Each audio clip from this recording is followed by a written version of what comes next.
Natural hair colour కోసం చూస్తున్నారా? అయితే Anoos henna and black expert వాడండి. మదన్ గుప్తా గారు నమస్తే అండి. నమస్తే అమ్మా. కైలాష్ గురించి మాట్లాడుతాం కాబట్టి కొన్ని వీడియోస్ లో వాటిలో నేను విన్నాను సార్, చూశాను పర్టికులర్ గా. కైలాష్ అంటే మనం ఒక శివయ్యగా కొలుస్తాం, కొంతమంది ఏమో అది ఏలియన్స్ ఉండే ప్లేస్ అని, లేదు అది ఒక పిరమిడ్ అని, కొంతమంది ఇలా రకరకాలుగా ఎవరి మాట వాళ్ళు, ఎవరి వాదన వాళ్ళు వినిపిస్తూ వస్తున్నారు. అసలు అక్కడ ఏముంది అనేది ఒక పెద్ద క్వశ్చన్.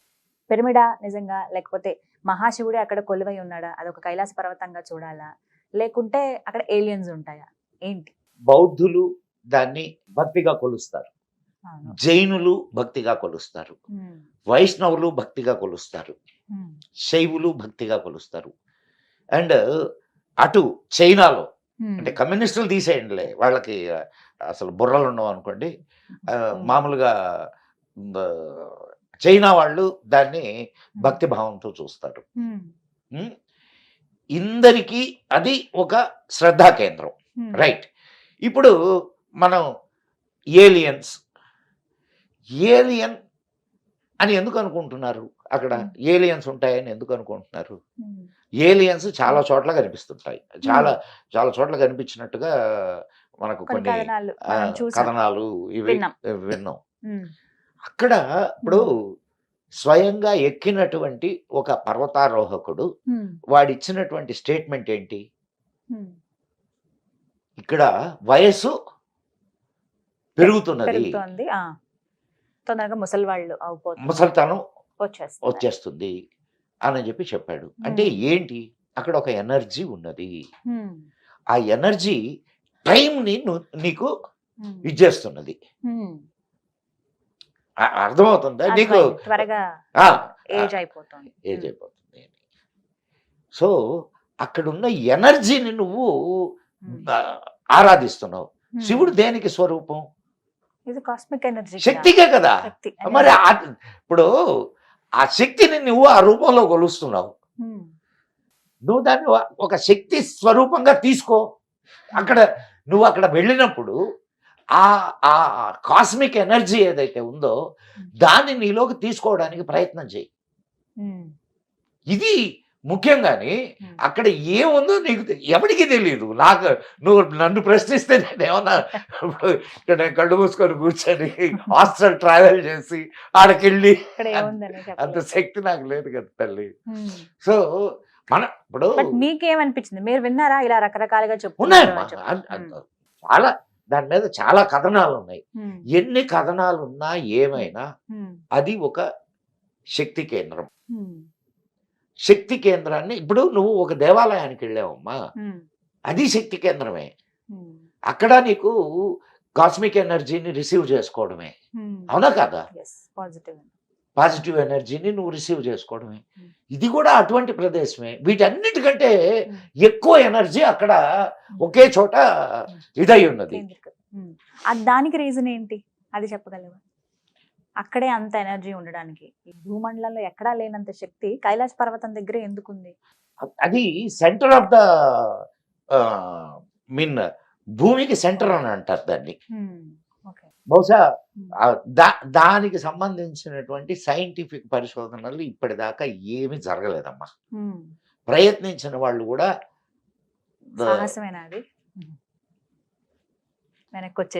వచ్చారు కాబట్టి చేయలేకపోయారు.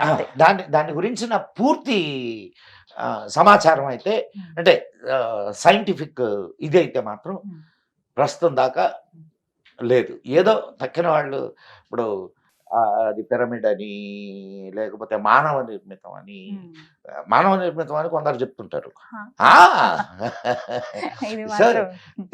ఇవి కొన్ని మనం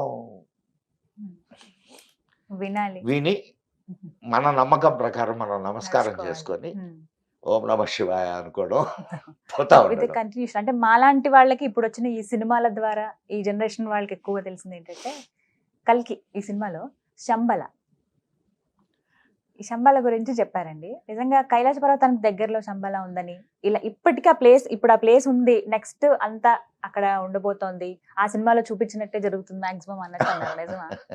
అమ్మాయి ఇప్పుడు ఒక సినిమా అమ్మ అది. సినిమాలో అనేక రకాలుగా చూపిస్తుంటారు. ఇప్పుడు ఉందా అండి అసలు? ఒక ఫ్యూజన్, ఒక ఇప్పుడు శంబాల అని ఒక ప్రదేశం ఉంది అనేది ఒక మన పురాణ కథనం. ఎందులో రాసింది సార్ శంబాల? నీకు దీంట్లో మన కల్కి పురాణంలో ఉంది. కల్కి పురాణంలో ఉంది. అక్కడే కల్కి పుడతాడు అనేది, విష్ణు యశస్సు అనే ఆయనకు పుడతాడు అనేది. సరే, అయితే ఇంకొక కథనం కూడా ఉంది. ఇప్పుడు యూపీలో గొడవలు జరుగుతున్నాయి కదా, సంబాల్ అని. ఇప్పుడు యూపీలో గొడవలు జరుగుతున్నాయి. యూపీలో సంబాల్ అని ఉంది, అది కూడా కల్కి ప్రదేశం అని.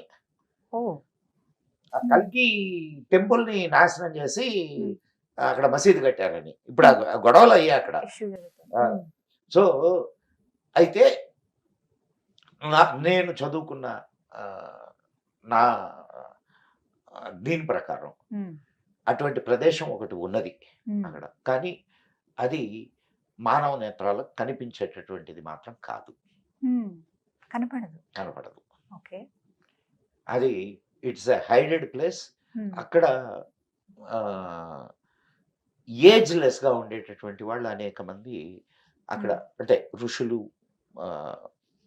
తపస్సు చేస్తూ ఉంటారు. వాళ్ళకి ఇప్పుడు ఉంది అంటే, కానీ మనకు మాత్రం కనిపించదు. మనం అక్కడికి చేరుకోవాలంటే యుగాంతం అవ్వాల్సి అంటారా? యుగాంతం కాదు, అక్కడికి వెళ్ళే వాళ్ళు ఉన్నారు కానీ వాళ్ళు చెప్పరు. వెళ్ళేవాళ్ళు ఉన్నారు, వెళ్ళి వచ్చిన వాళ్ళు ఉన్నారు. కొన్ని సంఘటనలు ఉన్నాయి. కాశీలో ఒక స్వామీజీ, అంటే ఆయన అక్కడ ఒక టెక్నిక్ ని నేర్చుకొని వచ్చాడు. ఇది సూర్యశక్తిని నీకు మెటీరియల్ గా మార్చడం. ఆయన లైఫ్ లో అది నేర్చుకొని వచ్చాడు. అట్లా ఉన్నారు కొంతమంది. మేము వెళ్ళొచ్చామని చెప్తున్నారు, కానీ ఇప్పుడు నేను వెళ్ళొచ్చానమ్మా, నేను వెళ్ళొచ్చాను. మీరు అది చెప్తే మేము నమ్మాలి కదా అనేది ఒక పాయింట్ సార్.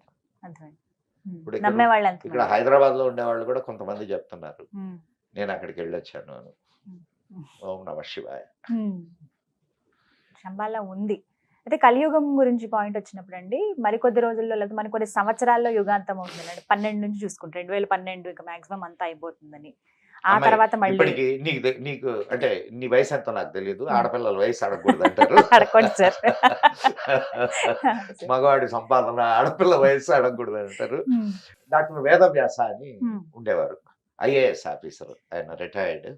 ఆయన 2000కే ప్రపంచం అంతమైపోతుంది. 2000 అయిపోయింది. తర్వాత మీకు జ్ఞాపకం ఉందో లేదో, నువ్వు అప్పటికి పుట్టావో లేదో తెలియదు నాకు, స్కైలాబ్ పడుతుందని చెప్పి అంతమైపోతుంది అని కోళ్ళు కోసుకున్నారు, మందు తాగారు, ఇంకా జల్సాలు చేసుకున్నారు, పోతారని గట్టిగా నమ్మారు. నేను ఈ మధ్య ఒక పేరు కూడా చూసా, స్కైలాబ్ రెడ్డి అని.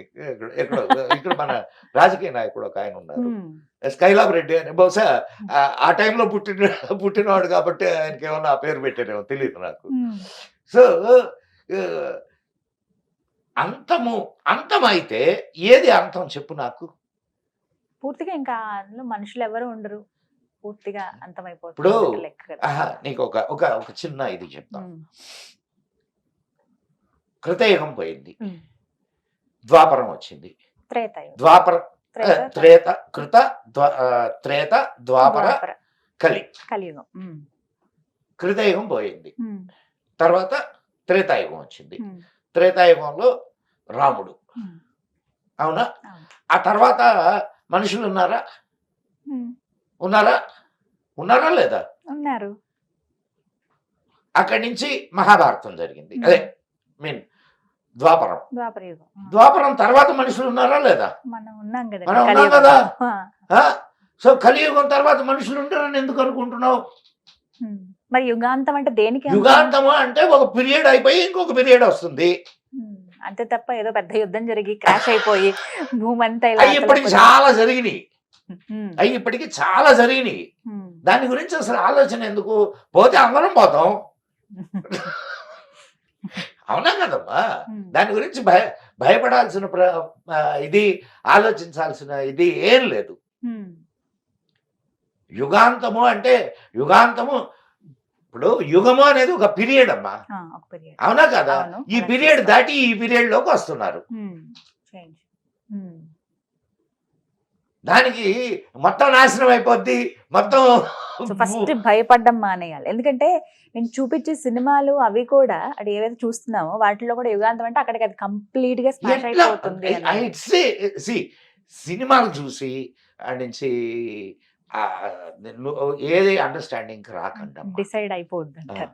ఎందుకంటే ఓకే ఇట్స్ ఒక మంచి దృశ్య మాధ్యమం, దాన్ని అంతవరకు తీసుకుందాం, హాయిగా ఎంజాయ్ చేద్దాం.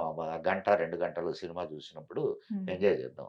కానీ ఇట్లాంటి నోషన్స్ లోపలికి తీసుకోకండి. సినిమాల్లో నాకు తెలిసి చారిత్రకమైనటువంటి సినిమాలు ఏవి నిజం కాదు. అవునా? మీరేమన్నా నార్మల్ గా ఇలా సినిమాలు చూస్తారా సార్? చూస్తాను, ఎందుకు చూడడం? ఏం మనిషిని కదే. అలా కాదు, సినిమాలు నచ్చుతాయా మరి మీకు? సినిమాలు చూడడమే కాదు, సినిమా కథలు కూడా రాస్తాను. ఓ, ఎలాంటి కథలు రాస్తారు మీరు? దా జోలికి వెళ్ళట్లేమ్మా. అవునా? మామూలుగా అలా మీకు నచ్చిన సినిమా ఏదన్నా ఉందా? అంటే ఏ టైప్ ఆఫ్ మూవీస్ మీరు ఇష్టపడతారు? అంటే ఇప్పుడు అమ్మాయి కల్కి కూడా నేను ఇష్టపడ్డానమ్మా. అవునా? వాడు చెప్పిన విధానం ఏదైతే ఉందో చాలా గొప్పగా చెప్పాడు. మ్మ్. అత్తారింటికి దారేది అనేది ఒకటి వచ్చింది కదా, మ్మ్. అది కూడా బాగుంది. నచ్చిందా అండ్ మీకు? ఇంకొకటి ఏంటి అలవైకుంఠపురం, అలవైకుంఠపురం. అది కూడా బాగుంది. త్రివిక్రమ్ గారి సినిమాలు ఇష్టం మీకు? అట్లా కూడా ఏం లేదు, నాకు తెలియదు వాళ్ళ దాన్ని ఎవరు తీశారో కూడా మీరు తెలియదు. చెప్పిన 2 సినిమాలు డైరెక్టర్ ఆయనే. అండ్ ఇంతకుముందు అద్భుతమైన మన బాపు గారు మా గురువు గారు. ఓ. బాపు గారి సినిమాలు మ్మ్. నాకు చాలా ఇష్టం. మ్మ్. అండ్ విశ్వనాథ్ గారి సినిమాలు చాలా ఇష్టం, చూస్తాను. మ్మ్. నాకు సినిమా బాగుంటే ఎంజాయ్ చేస్తాను అంతే. అంతే. మ్మ్. ఓల్డ్ హిందీ మ్మ్. మూవీస్ మామూలుగా మీ ఇంటర్వ్యూస్ అవి చూసినప్పుడు వేదాల గురించి చాలా చక్కగా వర్ణించేవాళ్ళు. అయితే కామన్ పీపుల్ కి అర్థమయ్యేలాగా 4 వేదాలు అసలు ఏముందో చెప్పండి సార్, క్లుప్తంగా. వివరంగా అవసరం లేదు, క్లుప్తంగా అసలు ఏ వేదం ఏం చెబుతోంది, ఇది ప్రజలకు ఎంతవరకు అవసరం, ఏం నేర్చుకోవచ్చు? నీకు వేదము అంటే విద్ మ్మ్. విద్ అంటే విద్య, మ్మ్. విద్యలో నుంచి వచ్చినటువంటి మ్మ్. ఇదే విద్య. మ్మ్. వేదము అంటే ఏంటి? మ్మ్. విద్య. మ్మ్. ఓకే, అంటే చాలా సింపుల్ గా తీసుకుందాం. మ్మ్. 4 వేదాలు. 4 వేదాలు ఎక్కడి? మ్మ్. వ్యాసుడు విభజించాడు 4 వేదాలుగా. వేదవ్యాసుడు ఆయన రచించినవి. మ్మ్. అంతకుముందు మ్మ్. అంతకుముందు అదంతా ఒకటే, మొత్తం కలిపి ఒకటే వేదం ఉండేది, ఒకటే ఉండేది. వ్యాసుడు విభజన చేశాడు. విభజన చేశాడు. మ్మ్. సో నీకు మ్మ్. ఏ వేదం ఏం చెప్తుంది అని అంటే, నీకు అదే మన ఋగ్వేదంలో ఉండేటటువంటి అనేక మంత్రాలు యజుర్వేదంలో ఉన్నాయి, మ్మ్. సామవేదంలో ఉన్నాయి, అథర్వణ అథర్వణ వేదంలో వేదం. ఉన్నాయి. మ్మ్. అంటే చాలా చాలా మంత్రాలు. మ్మ్. అయితే వేదాలకు ఉన్నటువంటి ప్రత్యేకత ఏంటంటే మ్మ్. అవి సౌండ్ బేస్డ్. మ్మ్. మన వాళ్ళు సౌండ్ ఈజ్ అన్ ఎనర్జీ అమ్మా. మ్మ్. నువ్వు ఇది గుర్తుపెట్టుకో, సౌండ్ ఈజ్ అన్ ఎనర్జీ. ఇప్పుడు ఒక మంచి సంగీతం విన్నావు, మ్మ్. వింటే ఏమనిపిస్తుంది నీకు? మనసు హాయిగా. హాయిగా రిలాక్స్డ్ గా ఫీల్ అవుతాం.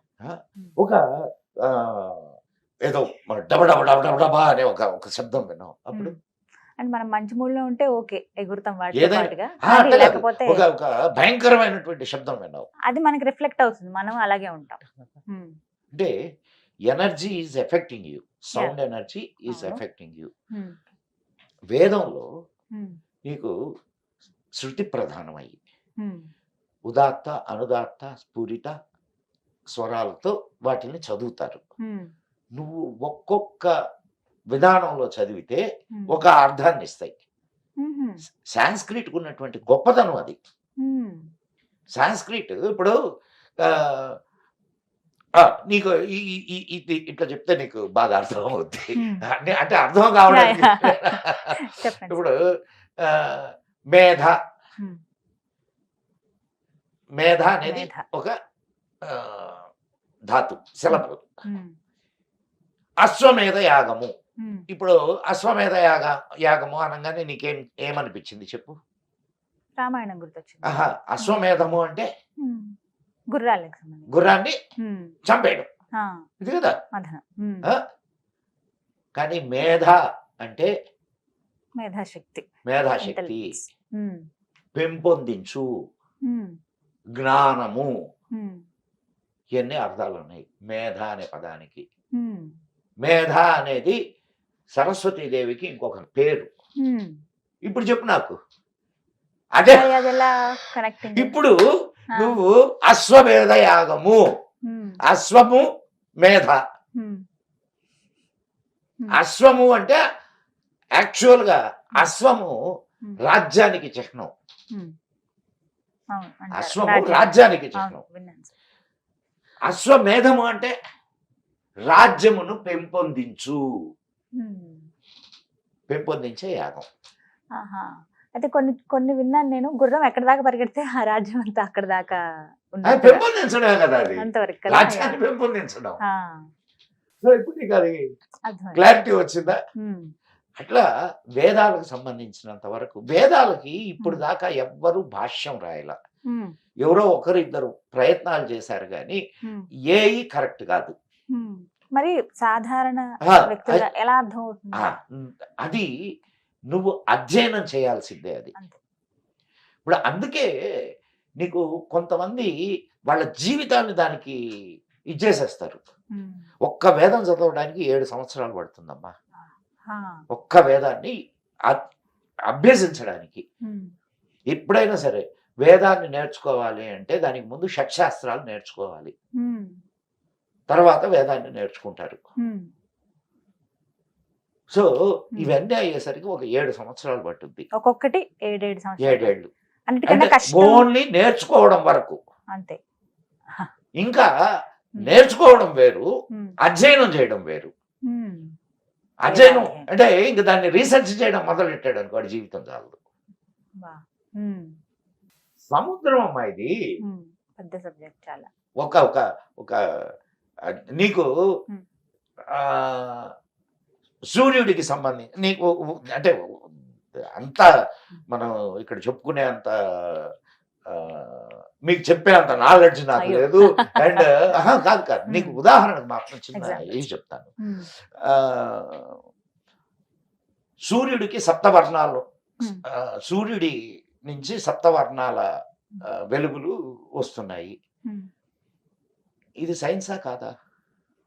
సైన్సే. సూర్యుడి చిన్నప్పటి నుంచి చదువుకున్న కిరణాలతో సైన్స్. 7 రంగులు ఉంటాయనేది సైన్స్ కదా. ఉమ్, మరి అది ఋగ్వేదంలో మంత్రంలో ఉంది. ఉమ్. వేదంలో ఆల్రెడీ ఉంది ముందుగానే. అండ్ అయ్యా హాని చేసే నీ కిరణాల నుండి మమ్మల్ని కాపాడు. ఉమ్, 7 రంగుల్ని చెప్పిన వాళ్ళే ఇది కూడా చెప్పారు. ఉమ్. ఏమని? అయ్యా హాని చేసే నీ కిరణం. కిరణాల నుంచి మమ్మల్ని కాపాడు. ఉమ్, సూర్యుడి కిరణాలు హాని చేస్తాయా? ఉమ్. చేస్తాయా? మరి ఎందుకు అలా ఉంది? ఎందుకు అలా రాసింది? అల్ట్రా వైలెట్ కిరణాలు హాని చెయ్యవు. ఆఫ్ కోర్స్ చేస్తాయి. అది సైన్స్ కాదు. ఉమ్. సో ఇట్లాంటివి చాలా ఉన్నాయి. అంటే ఇవన్నీ అందులో ఉన్నాయి. అంటే అండ్ నా ప్రశ్న. నువ్వు ఉమ్, జీరో ఉమ్, జీరో మనకు ఈయన ఆర్యభట్టు కనుక్కున్నాడని చెప్తాం. ఉమ్. వేదాల్లో ఉన్నాయి జీరో గురించి. ఉమ్. ఇప్పుడు మన ఎందుకు ఉపనిషత్తుల్లో ఉమ్, పూర్ణాత్ పూర్ణముదచ్యతే ఉమ్, పూర్ణస్య పూర్ణమాదాయ పూర్ణమేవావశిష్యతే.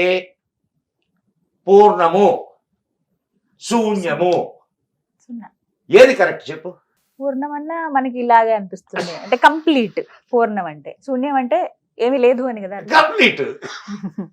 ఉమ్, సో 2 జీరోలే. ఉమ్. పాజిటివ్ గా ఆలోచిస్తే పూర్ణము, నెగిటివ్ గా ఆలోచిస్తే శూన్యం. శూన్యం. అంటే ఆ వేదాల్లో ఉన్నటువంటి ఆ సంస్కృతి అదంతా కామన్ పీపుల్ ఎవరైతే ఉన్నారో వాళ్ళకి అర్థం కాదు కాబట్టి సరళ భాషలో చాలా మందికి దగ్గర చేసే ప్రయత్నం చేశారు. కానీ అవి అంటే చాలా మంది రాశారమ్మా. అంటే అవి ఎంతవరకు సక్సెస్ అయ్యాయి? అదే ఎందుకు సక్సెస్ కాలేకపోతున్నారు? రీజన్స్. కారణం ఏంటంటే నీకు అధ్యయనం చేసి నీకు నువ్వు దాన్ని జీర్ణం చేసుకోగలిగినటువంటి ఇదే తప్ప అది నువ్వు ఒక అర్థాన్ని చెప్తే దానికి ఇంకొక అర్థం కూడా ఉంటది.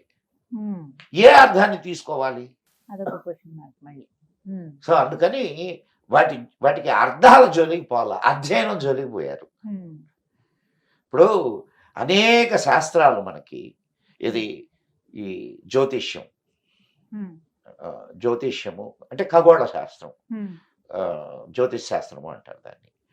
జ్యోతిష్ శాస్త్రం నీకు దాని ఉపవేదం, దాంట్లో నుంచి వచ్చిందే అది.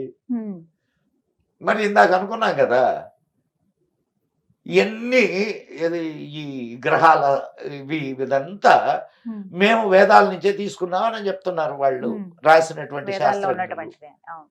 మరి ఇప్పుడు అవి వేదాల్లో ఉన్నట్ట కాదా? ఉన్నాయనే కదండి. వాళ్ళకి అది అందింది, ఇంకొకళ్ళకి ఇంకొకటి అందింది. వేదాలలో నావల గురించి నేను రాసున్నా, నేను ఒక ఎపిసోడ్ చేశా, నాకు అది అందింది, అది తెలిసింది నాకు ఇది వేదాల్లో నావలు ఉన్నాయని. అంటే నా యాంగిల్. సో అనంతంగా ఉంటుంది, మనకి ఏది మనం సెర్చ్ చేస్తే అది దొరుకుతుంది వేదాల్లో. జ్ఞానము పారామీటర్ ఉందా? దానికి ఎందుకు ఉంటుందండి, ఒక్కొక్కరికి ఒక్కొక్కలా ఉంటుంది. ఎంత ఉంటది? ఎంత ఉందా? ఎంత ఉందా? ఎంత ఉంది జ్ఞానము? అది చెప్పలేం కదా. జ్ఞానము అనేది ఎంతో, వేదము అనేది కూడా అంతే. వేదాల్లో వేదము జ్ఞానము కాబట్టి అర్థమైందా? సో అనంతమైనటువంటి విజ్ఞానం అది. అనంతమైన విజ్ఞానాన్ని మనకు ఓపిక. ఇప్పుడు దాన్ని ఏమంటారంటే ఇక్షు సముద్రం. ఇక్షు సముద్రం అంటే చెరుకు రసం సముద్రం.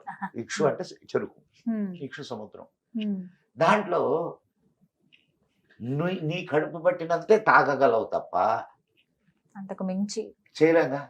సో ఇక్కడ జ్ఞానంలో కూడా నీ శక్తిని బట్టే మాత్రమే నువ్వు దాన్ని గ్రహించగలవు, ఏదైనా కానీ. అవునా కాదు? మించి చేయలేము. సో వేదాలకు సంబంధించినంత వరకు మనం ఎంతవరకు దాన్ని అంటే కామన్ పీపుల్ వేదాలను చదవటం కానీ అవి అభ్యసించడం అవుతుందా అండి? కేవలం చూడమ్మా, వేదాలని దర్శించినటువంటి ఋషుల్లో చాలా మంది కామన్ పీపులే. అంటే కామన్ పీపుల్ అన్కామన్ పీపుల్ అయ్యారు. వేదం చెప్పేది ఏమిటి? మనిషి కావడం ముందు, మనిషి కావాలా, మనిషి మహనీయుడు కావాలా, తర్వాత స్టెప్ మనిషి మహాత్ముడు కావాలా, ఆ తర్వాత మనిషి దేవుడు కావాలా. ఇది వేదం చెప్తుంది.